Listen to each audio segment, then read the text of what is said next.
Howdy. Today we are going to be doing a bridge pickup PAF comparison video using my trusty Epiphone SG with an edge of breakup vintage Marshall sound.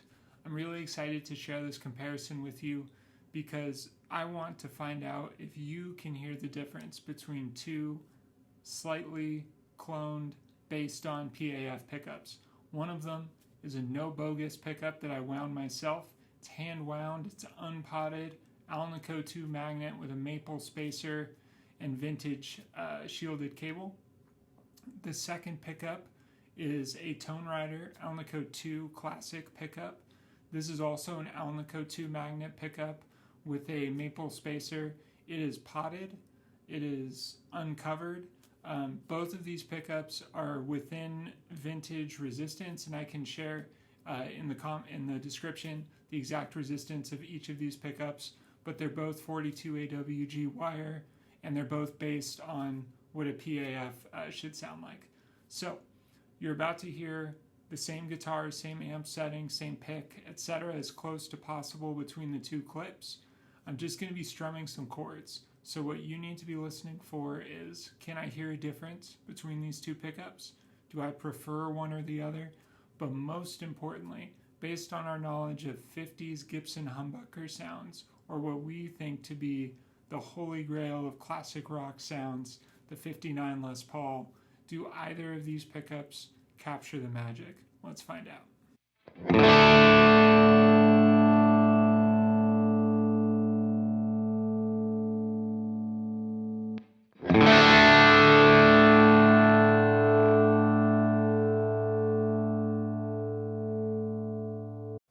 Alright, that was pretty interesting. I actually just took a listen myself.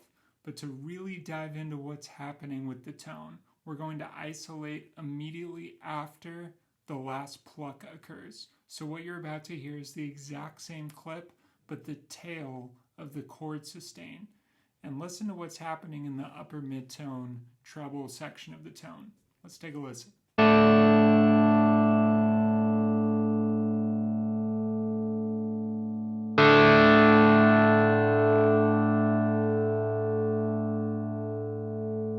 For the second tone comparison, we're going to keep the same pickup order, so pickup A to pickup B.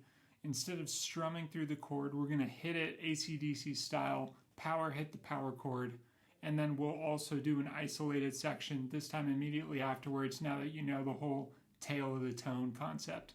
Let's listen to those clips.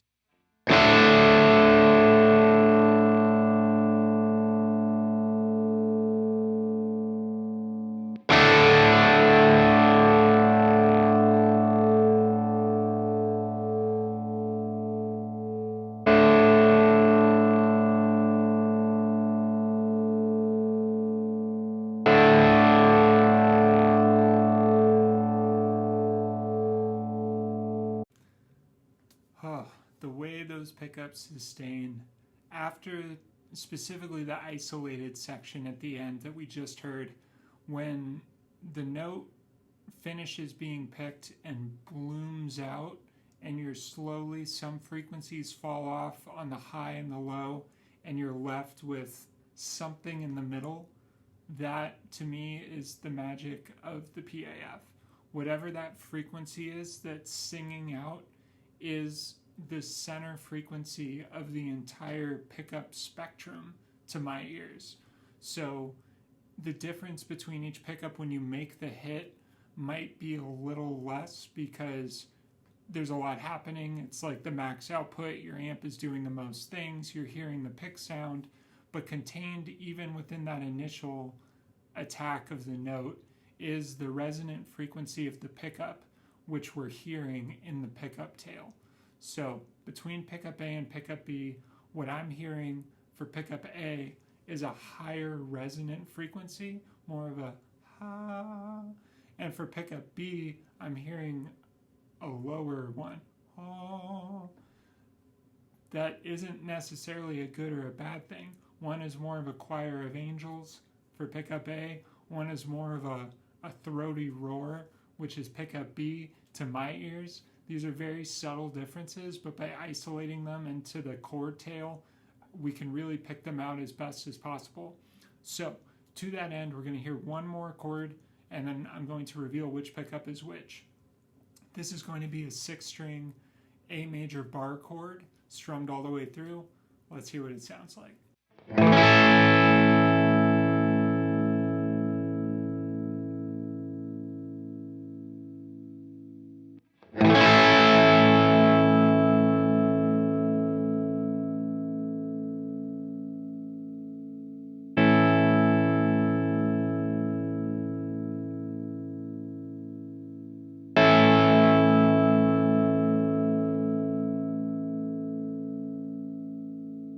Pickup A is the Tonerider. Tonerider Alnico 2. Link in the description. Pickup B is the no Bogus, Handwound Unpotted PAF. To my ears, like I mentioned before, pickup B has a lower resonant frequency. It's not low by any means, but it's lower than pickup A was, more of an upper midtone rather than a treble. However, pickup B is carrying more treble frequencies through than pickup A, so you get more tonal range as the note blooms out, more frequency range between the upper mids, the mids, and the trebles compared to pickup A. I think they're both great sounding pickups. I think they're both worthy of the title of PAF. Let me know what you think in the comments.